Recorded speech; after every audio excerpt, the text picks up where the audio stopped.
clara su exposición.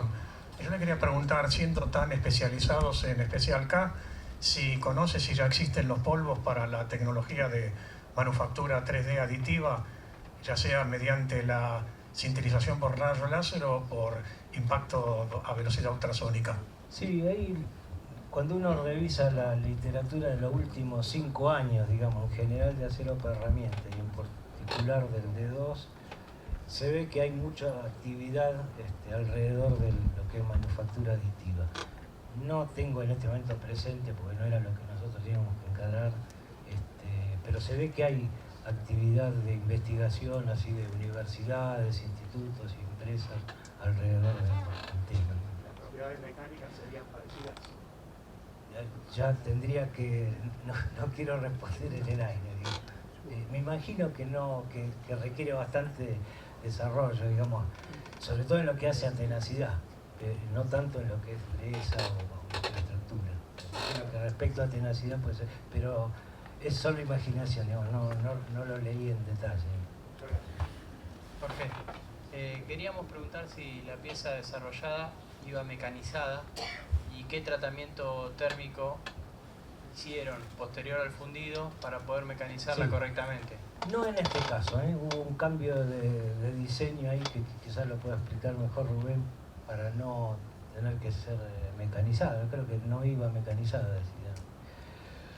Lo que en general acá te piden, incluso por la norma, te pide un recocido para dejarla más o menos a una... Te piden un, digamos, como está bien que siempre la norma estamos hablando no de material directamente fundido. Para nosotros ya la dureza que teníamos de fundido ya era importante, digamos.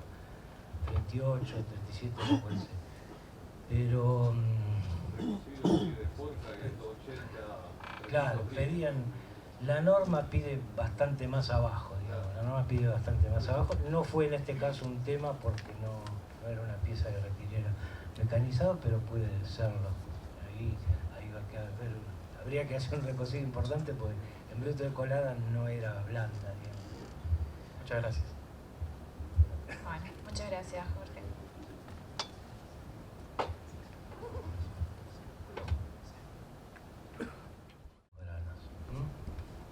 Esa es una estructura más característica de lo que es cuando el material es fundido, digamos, no cuando pasa por todo el proceso de forja o de laminación. Aquí, con los metalúrgicos, tenemos la mala costumbre de recurrir siempre a los diagramas. Acá tenemos el diagrama hierro-carbono tradicional, como presentaba hoy el ingeniero Rizzo. En este caso, que llamaba meta estable, o sea, hierro, carburo de hierro. Él ponía el foco más bien en esta zona ahí, alrededor del punto llamado eutectoide, 4,3 de carbono a 1130, 1140 grados. Acá vamos a poner el acento más en esta zona, ¿no? Esta sería, entonces, aquí estaríamos con 1,5% de carbono, que es la composición de este acero. Pero resulta que tenemos el 13% de cromo, entonces así como esta mañana veían ustedes cómo cambiaba el diagrama cuando se agregaba 2-3% de silicio, con el corrimiento del punto eutectoide, aquí también se corre ese punto y también disminuye mucho la estabilidad de la austenita. O sea, la austenita que acá tiene un campo muy amplio de estabilidad, tenemos un máximo de solubilidad del carbono acá de 2 y pico por ciento, 2,11%. Acá con la presencia de ese 13% de cromo, el campo de estabilidad de la austenita se achica notoriamente. Y desde aquí que en lugar de pasar entonces en el enfriamiento por dentro de este campo, pasa por aquí, o sea, pasa a la derecha del punto de máxima solubilidad del carbono. Entonces por eso solidifica como una fundición blanca. Por supuesto, en una fundición blanca vamos a tener contenidos de carbono más altos. Pero dentro del solidifica con solidificación eutectica, por eso lo llamamos acero ledeburítico por la estructura metalográfica que tiene. Después precipitan los carburos, carburo de cromo, molibdeno, vanadio, y después la austenita finalmente transforma, dependiendo de la velocidad de enfriamiento, a ferrita o perlita.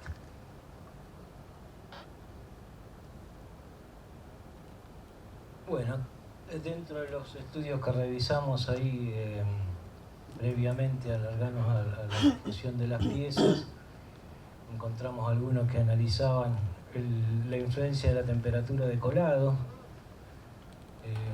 Por ejemplo, en un caso, para la línea de producción tradicional, ¿no? Fusión en horno eléctrico de arco, colada, tratamiento en horno cuchara, en equipo de gasificación en vacío, colado en lingote y posterior forja, ¿no? Que no es lo que íbamos a hacer nosotros.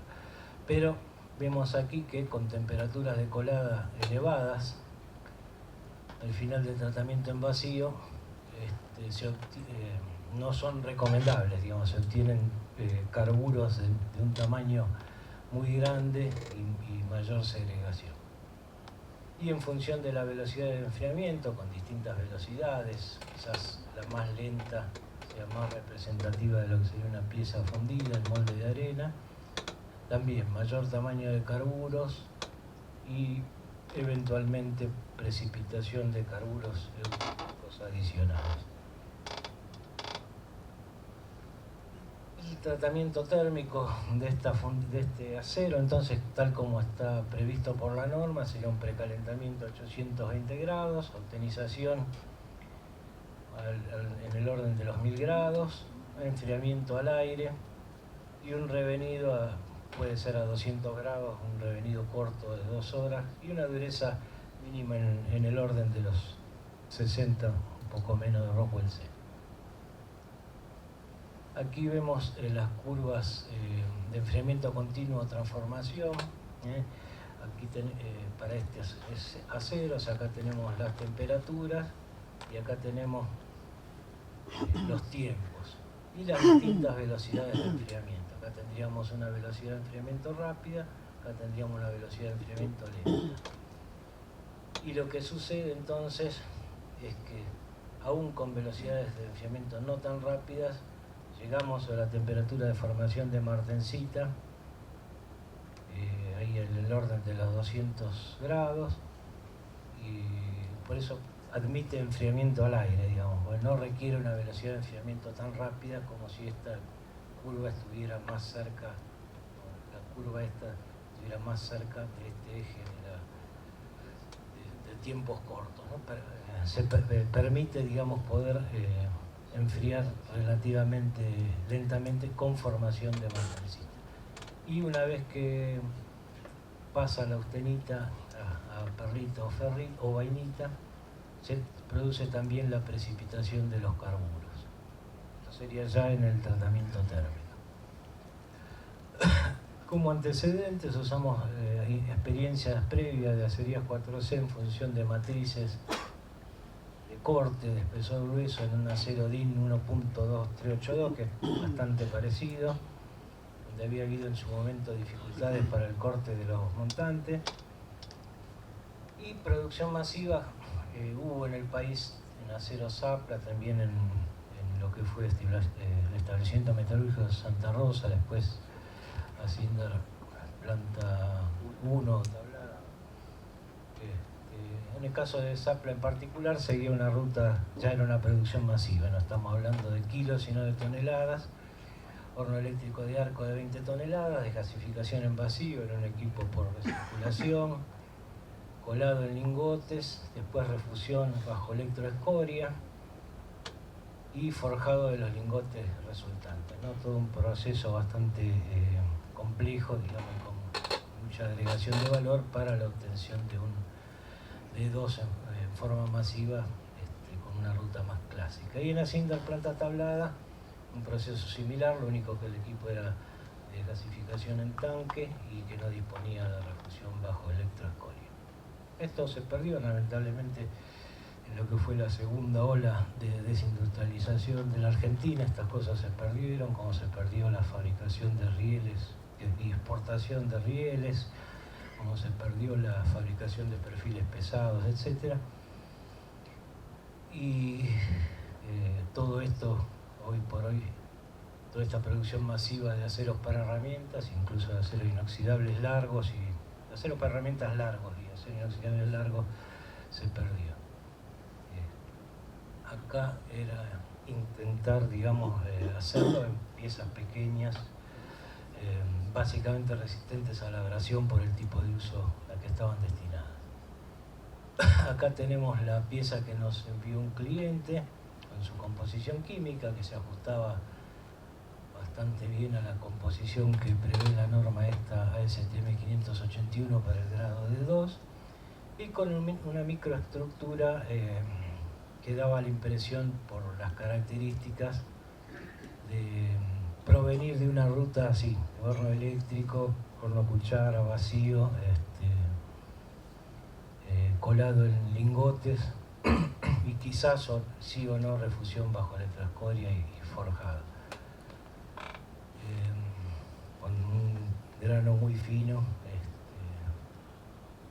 y con la dureza prevista por la norma. Aquí se hizo entonces un moldeo tradicional, digamos, de las fundiciones de acero, un moldeo horizontal en arena resina, y se giró el molde para facilitar la alimentación para el momento del colado, una pequeña pieza.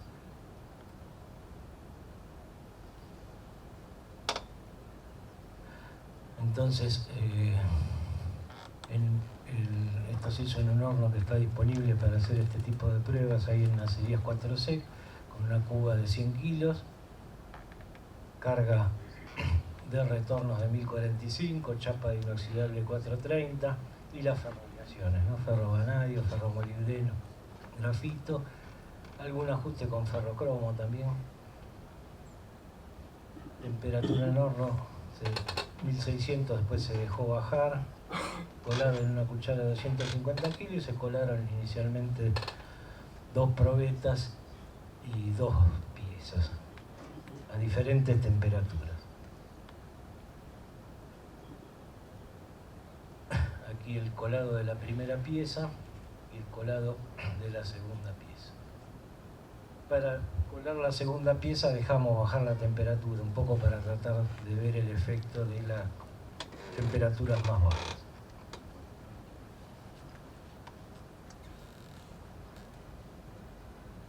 Después aquí está un poco las probetas que se colaron y las piezas que se colaron, el corte con disco y con posterior rotura acá a nivel de los montantes y las coladas, y después se cortaron trozos, como decíamos, pequeños anillos de la pieza, corte por disco y después corte con hilos, para hacer la metalografía y las mediciones de dureza y las pruebas de tratamiento térmico, etc. Acá se ve, por ejemplo, la metalografía por 100 aumentos de la pieza que se coló primero, digamos, a temperatura más alta, y aquí de la pieza que se coló segunda, a una temperatura más baja. Con la estructura en bruto de colada, con sus carburos precipitados en borde de grano.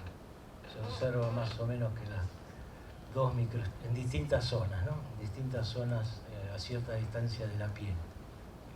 Se observa que cerca de la piel, digamos, se observó una diferencia importante entre la que se coló a temperatura más alta y a temperatura más baja.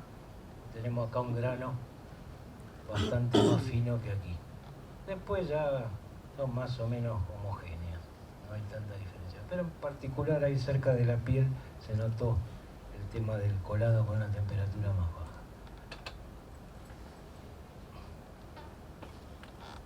Acá se ve por más aumentos, por 400 aumentos se pueden observar el detalle de los carburos eutécticos, así con una estructura laminar.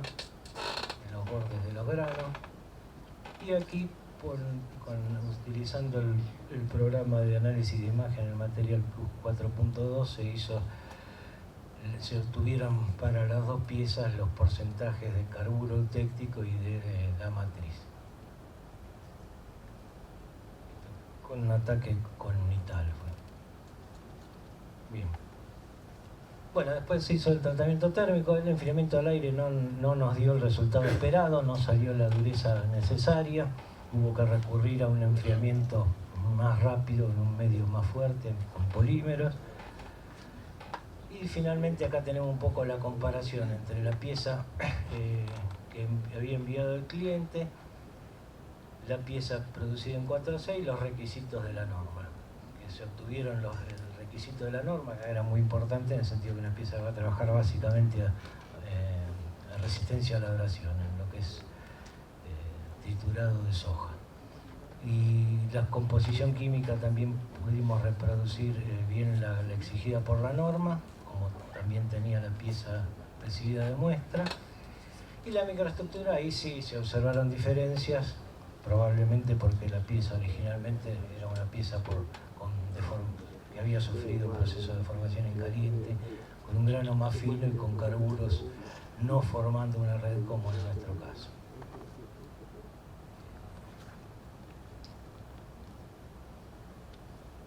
Vislumbramos que había posibilidades de mejora para el futuro, si para otros usos. Este uso no requiere sobre todo resistencia a la abrasión, pero si se requiriera más tenacidad, tenemos espacio todavía para bajar bastante más las temperaturas de colada. Podemos agregar niobio, digamos, hay antecedentes sobre este acero en particular, de agregar niobio para afinar el tamaño de grano. Y también se juega con agregado de tierras raras para modificar los carburos eutecticos, y también está la chance de colar a la cera perdida obteniendo piezas de espesor más fino con velocidad de solidificación un poco más rápida. Así que bueno, se pudo obtener la pieza siguiendo los requisitos de la norma y la suministrada por el cliente. Se obtuvo una microestructura básicamente de martensita, revenida y carburo en los dos casos, pero con diferencias en la distribución de los carburos y el tamaño de grano. La dureza que se obtuvo es la especificada, y sabemos que, llegado el caso para otro tipo de utilizaciones, existen oportunidades de mejora, digamos, de la calidad por diversos caminos. Eso era todo, muchas gracias. Muchísimas gracias.